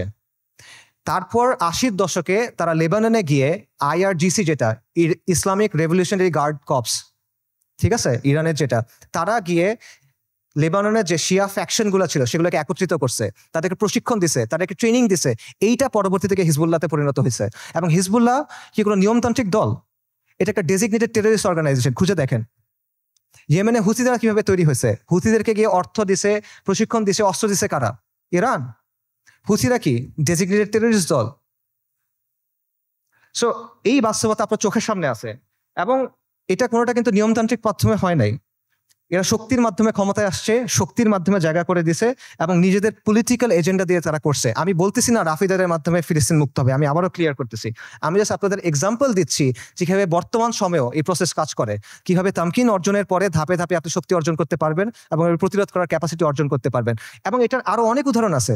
বিশ্ব ব্যবস্থাকে চ্যালেঞ্জ করে কিউবা টিকে নাই, বিশ্ব ব্যবস্থাকে চ্যালেঞ্জ করে নর্থ কোরিয়া টিকে নাই, ল্যাটিন আমেরিকার বিভিন্ন রেজিম বিভিন্ন সময় টিকে ছিল না। উদাহরণ শিয়ারদের কাছ থেকে নেওয়ার দরকার নাই, আপনি পারস্য বিজেতা উমর ইবনুল খাত্তাবের কাছ থেকে উদাহরণ নেন, আপনি আহলুস সুন্নাহ ওয়াল জামার গর্ব নুরুদ্দিন সিংহি, সালাউদ্দিন আইয়ুবীর কাছ থেকে উদাহরণ নেন, সমস্যা নাই তো। তারা সবাই কি করছে দেখেন, যেই কথাটা আমি বলছি তারা সবাই এটাই করছে। তারা প্রথমে একটা জায়গায় তামকিন অর্জন করছেন, শাসন কর্তৃত্ব অর্জন করছেন, তারপর সামরিক শক্তি বৃদ্ধি করছেন, তারপর ধাপে ধাপে আল কুদস পর্যন্ত গেছেন জিহাদ করতে করতে। এটার বাইরে আর কোনো প্র্যাগম্যাটিক সলিউশন নাই। এটাই সবচেয়ে বাস্তবসম্মত পদ্ধতি, এটাই সবচেয়ে টাইম টেস্টেড পদ্ধতি, এটা হিস্টোরিক্যালি প্রুভেন পদ্ধতি, এটা শরিয়া সম্মত পদ্ধতি, এটা আকল সম্মত পদ্ধতি। এটা কঠিন পদ্ধতি, এটা রুক্ষ পদ্ধতি, বিপদ সংকল পদ্ধতি, কোনো ডাউট নাই। এটা সহজ পথ না, কিন্তু সহজ পথ নেওয়ার নাম তো ভাই বাস্তববাদী হওয়া না। বাস্তববাদী হলো যেটা করা প্রয়োজন সেটা করা। আপনি একটা গন্তব্যে যাবেন, একটা সহজ পথ একটা কঠিন পথ, সহজ পথ আপনাকে আরেক জায়গায় নিয়ে যাবে, আপনি ওটা নিলে তো হইল না। আমরা কিন্তু বাস্তববাদিতার নামে অতীতে অনেক পদ্ধতি গ্রহণ করছি, এখনো করে যাচ্ছি। এগুলো আমাদের কি দিছে ভাই? কি অর্জন দিছে আমাদের বলেন? জিল্লতি ছাড়া আমাদের কি অর্জন দিছে বলেন? এবং দিন থেকে আমরা সরে গেছি। আরো এক্সাম্পল দেখেন, চীনের কথা মনে করেন। চীন যে গ্লোবাল সুপার পাওয়ার হয়েছে, কিভাবে হয়েছে ভাই? লিবারাল ডেমোক্রেসি মেনে হয়েছে, মানবাধিকার মেনে হয়েছে। একটা ভায়োলেন্ট রেভলিউশনের মাধ্যমে চাইনিজ কমিউনিস্ট পার্টি শাসন কর্তৃত্ব অর্জন করছে, তামকিন অর্জন করছে। তারপর একটা ওয়ান পার্টি স্টেট বানাইছে, ব্রুটালি শক্ত হাতে শাসন করছে, আজকে সে আমেরিকার কন্টেন্ডার হয়েছে। এটা বাস্তবতা ভাই। চীন, তারা কি বিশ্বাস করতে যে জনগণ সব ক্ষমতার উৎস? চীনের বিপ্লবের যাকে স্থপতি বলা হয়, মাও সেতুং, তার একটা বিখ্যাত উক্তি আছে, সেটা হলো বন্দুকের নল ক্ষমতার উৎস। পাওয়ার comes from the barrel of the gun.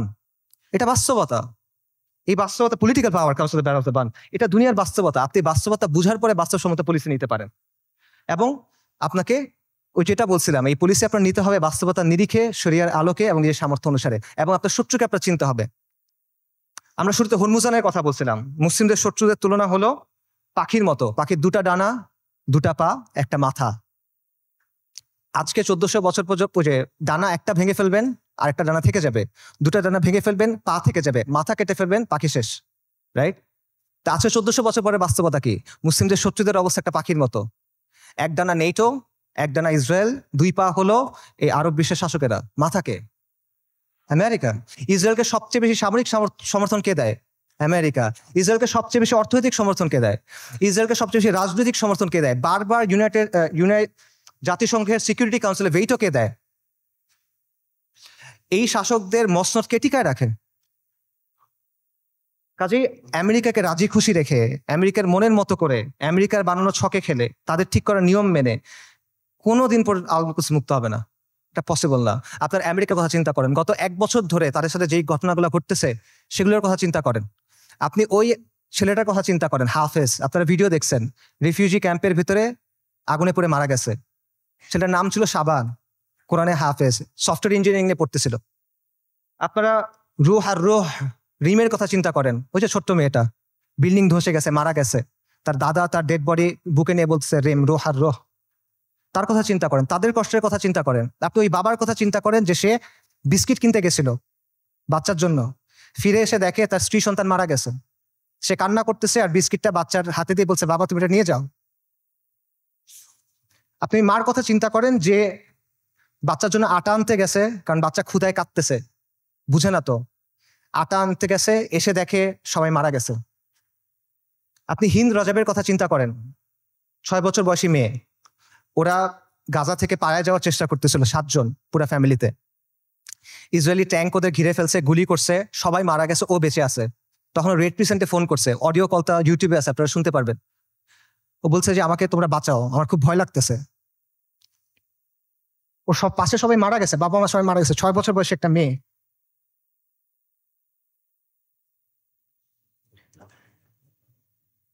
এবং শেষ পর্যন্ত 12 দিন পরে ওর ডেড বডি যখন পাওয়া গেছে, দেখা গেছে ওর পুরো ফ্যামিলির ডেড বডি, আর ওর আশেপাশে যে প্যারামেডিক গুলা ওকে বাঁচাতে আসছিল তারাও মারা গেছে, তাদেরকে মেরে ফেলছে ইসরায়েলিরা। ওই 3 বোনের কথা চিন্তা করেন, 3 বোন, 3টা ছবি। প্রথম ছবিটা হলো যুদ্ধের আগে, 3 বোন সেলফি তুলছে হাসি খুশি। পরের ছবিটা হলো যুদ্ধের সময়, 2 বোন, পেছনে ধ্বংসস্তূপ, 1 বোন মারা গেছে। পরের ছবি, 1 বোন, তার হাতে একটা বড় পলিথিন, গার্বেজ ডিসপোজাল ব্যাগ আছে না, কালো রঙের বড় পলিথিন, ওরকম বড় পলিথিন। পলিথিনে কি? তার বোনের ডেড বডি, পুরো বডি নাই, ছিন্ন বিচ্ছিন্ন হয়ে গেছে ওই ডেড বডি। গাজায় একটা হসপিটাল আছে খান ইউনুস, খান ইউনুসে একটা অ্যাম্বুলেন্স আসছে, অ্যাম্বুলেন্স থেকে একটা বাচ্চা নামছে, 10-11 বছর বয়স। ওর কাছে একটা ব্যাকপ্যাক, ওখান থেকে রক্ত পড়তেছে। আল জাজিরা সাংবাদিক জিজ্ঞেস করছে যে এখানে তোমার এখান থেকে রক্ত পড়তেছে কেন, তোমার ব্যাগে কি? বলছে আমার ভাই।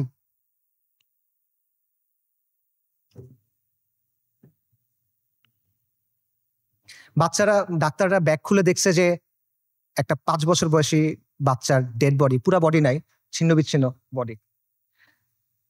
আপনারা ওই মার কথা চিন্তা করেন যে গেছে, যে তার পুরা ফ্যামিলি মারা গেছে, সে এসে জিজ্ঞেস করছে আমাকে লাশগুলা দাও, আমি দাফন কি করব। তাকে 3টা পলিথিন দিছে, কারণ ডেড বডি নাই, ছিন্ন বিচ্ছিন্ন হয়ে গেছে সব, 3টা পলিথিন দিছে। আপনারা ওই বাচ্চাটার কথা চিন্তা করেন, বিল্ডিং ধসে পড়ছে, খুলি ফেটে গেছে, কোটর থেকে চোখ বের হয়ে আসছে, এবং ওই নিষ্প্রাণ চোখ এই নিষ্প্রাণ পৃথিবীর দিকে তাকায় আছে। এদের কষ্টের কথা চিন্তা করেন। এই কষ্ট শুধু তাদের, কষ্ট আমাদের না। আমরা না এক উম্মা, এক উম্মা এক দেহের মতো, এরকম না? আমাদের স্পর্শ করে না ওই কষ্ট। এই যে কষ্টটা কি আমাদের যে কষ্টটা হবে তার চেয়ে বেশি কষ্ট?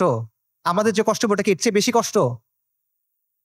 যদি এটা বেশি কষ্ট মনে হয় তাহলে আমি আরেকটা কষ্টের কথা বলি, এটা শোনেন। ওই দিনের কথা মনে করেন যেদিন আল্লাহর সামনে আপনাকে দাঁড়াতে হবে। ইদা দুক্কাতিল আরদু আরদান দাক্কান দাক্কা ওয়া জাআ রাব্বুক ওয়াল মালাকু সাফফান সাফফা ওয়া জিআ ইয়াওমাইযিন বিজাহান্নাম। পৃথিবী চূর্ণ বিচূর্ণ হয়ে যাবে, বালির মতো হয়ে যাবে।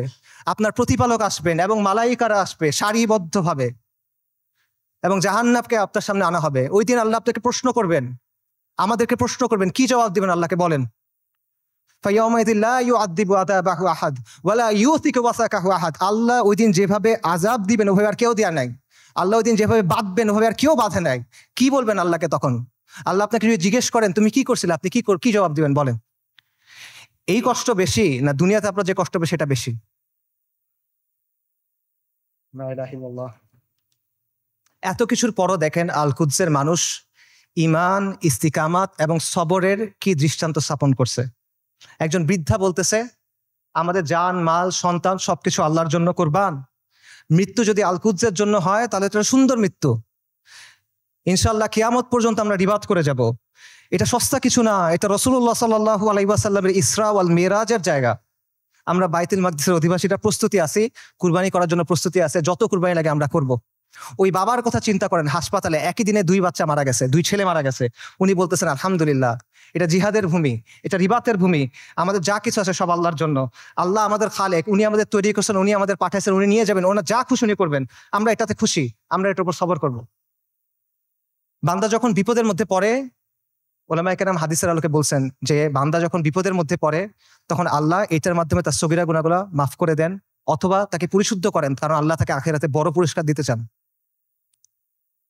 আমি মনে করি আমাদের গাজার ভাই বোনদের সাথে, ফিলিস্তিনের ভাই বোনদের সাথে এই বিষয়টাই হইতেছে। ইনশাআল্লাহ তাআলা আল্লাহ তাদেরকে জান্নাতুল ফিরদৌস আলার জন্য প্রস্তুত করতেছেন। আমি মনে করি আল্লাহ এই বান্দাদের উপর রাজি খুশি হয়ে যাবেন ইনশাআল্লাহ তাআলা। লক্ষের উপরে শহীদ, আলহামদুলিল্লাহ, এটা উম্মতে মুহাম্মদের গর্ব। আমাদের মৃতরা জান্নাতে ইনশাআল্লাহ, ওদের মৃতরা জাহান্নামে। আল্লাহু মাওলানা ওয়ালা মাওলা লাহুম। ওই বৃদ্ধের কথা চিন্তা করেন যিনি ধ্বংসস্তূপের মাঝখানে দাঁড়ায় বলতেছেন, আমরা আজও এখানে দাঁড়ায় আছি এবং আমরা এখানে পর্যন্ত থাকবো। এই ভূখণ্ড বরকতময়, এই ভূখণ্ডের অধিবাসীরা বরকতময়। আমাদের চারপাশে চূড়ান্ত ধ্বংসযজ্ঞ হয়েছে, কিন্তু আমরা তাও এখান থেকে নড়বো না, আমরা আল্লাহর দিন থেকে নড়বো না। আমরা অটল পাহাড়ের মতো, আমরা উজ্জ্বল তারার মতো। এবং আমি বলবো যে হ্যাঁ, পুরা বিশ্ব সাক্ষ্য দিচ্ছে তারা ইমানের ক্ষেত্রে অটল পাহাড়ের মতো। পুরা বিশ্ব সাক্ষ্য দিচ্ছে তারা ইস্তিকামাতের ক্ষেত্রে উজ্জ্বল তারার মতো। এবং পুরা বিশ্ব সাক্ষ্য দিচ্ছে আপনি এবং আমি কাপুরুষ। পুরা বিশ্ব সাক্ষ্য দিচ্ছে আপনি আর আমি অক্ষম। পুরা বিশ্ব সাক্ষ্য দিচ্ছে আপনি আর আমি নিষ্ক্রিয়। ইসরায়েলের এক সোলজারের ভিডিও আছে, সে বলতেছে, ইংলিশে বলতেছে, আমেরিকান জিও। সে বলতেছে আমরা গাজাকে পরিষ্কার করতেছি, আমরা গাজাকে প্রস্তুত করতেছি, কারণ আমাদের রাজা আসবে, আমাদের মাসিহ আসবে, আমরা তাকে মুকুট পরানোর জন্য প্রস্তুত হচ্ছি, আমরা তৃতীয় মন্দির বানানোর জন্য প্রস্তুত হচ্ছি। তাদের মাসিহকে আল মাসিহ আদ-দাজ্জাল। বনী ইসরাইল মসজিদ আল আকসার সামনে নাচতেছে, উল্লাস করতেছে, স্লোগান করতেছে, স্লোগান দিচ্ছে, তারা বলতেছে মুহাম্মদ মারা গেছে।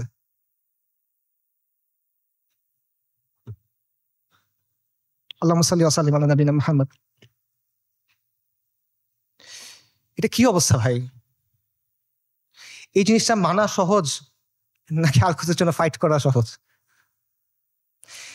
এই পথটা আমাদের কাছে অনেক বেশি কঠিন মনে হইতেছে। কোন পথটা আমাদের কাছে বেশি কঠিন মনে হয় এটা ঠিক করে দিবে যে আমাদের ইমানের অবস্থাটা আসলে কি। নবী সাল্লাল্লাহু আলাইহি ওয়াসাল্লাম তার হাদিসে বলছেন, আমি হাদিসের তর্জমা বলতেছি, ইবনে উমর রাদিয়াল্লাহু তাআলা আনহু থেকে বর্ণিত, রাসূলুল্লাহ সাল্লাল্লাহু আলাইহি ওয়াসাল্লাম বলছেন, যখন তোমরা ইনার পদ্ধতিতে ব্যবসা করবে, গরুর লেজ আঁকড়ে ধরবে, কৃষিকাজে সন্তুষ্ট থাকবে এবং জিহাদ ছেড়ে দিবে, তখন আল্লাহ তোমাদের উপর লাঞ্ছনা এবং অপমান চাপায় দিবেন। সাদাকা রাসূলুল্লাহ।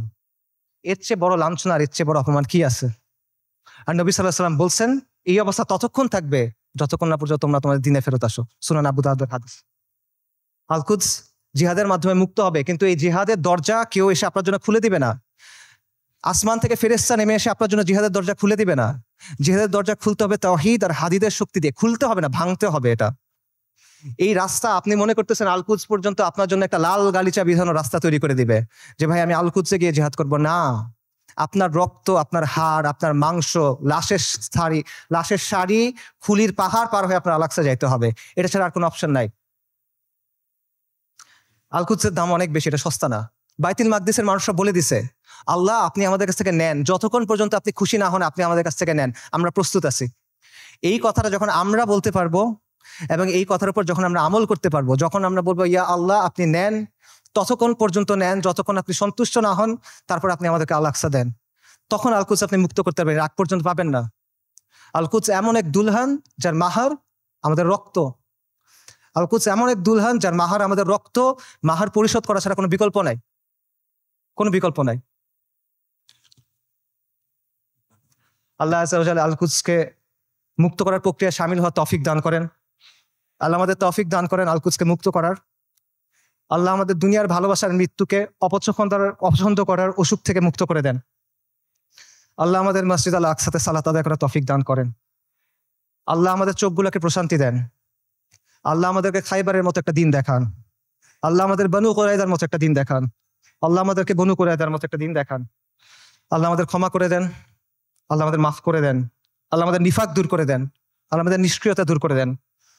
আল্লাহুম্মা মানসুরুল মুজাহিদিন ফি ফিলিস্তিন, আল্লাহুম্মা মানসুরুল মুজাহিদিন ফি গাজ্জা, আল্লাহুম্মা মানসুরুল মুজাহিদিন ফি বিলাদিশ শাম, আল্লাহুম্মা মানসুরুল মুজাহিদিন ফিল ইয়ামান, আল্লাহুম্মা মানসুরুল মুজাহিদিন ফিস সোমাল, আল্লাহুম্মা মানসুরুল মুজাহিদিন ফি কুল্লি মাকান, আল্লাহুম্মা রযুকনি শাহাদাতান ফি সাবিলিক, আল্লাহুম্মা রযুকনি শাহাদাতান ফি সাবিলিক, আল্লাহুম্মা ইন্নী আসআলুকা কাতলান ফি সাবিলিক, আল্লাহুম্মা ইন্নী আসআলুকা কাতলান ফি সাবিলিক, আল্লাহুম্মা ফাশহাদ।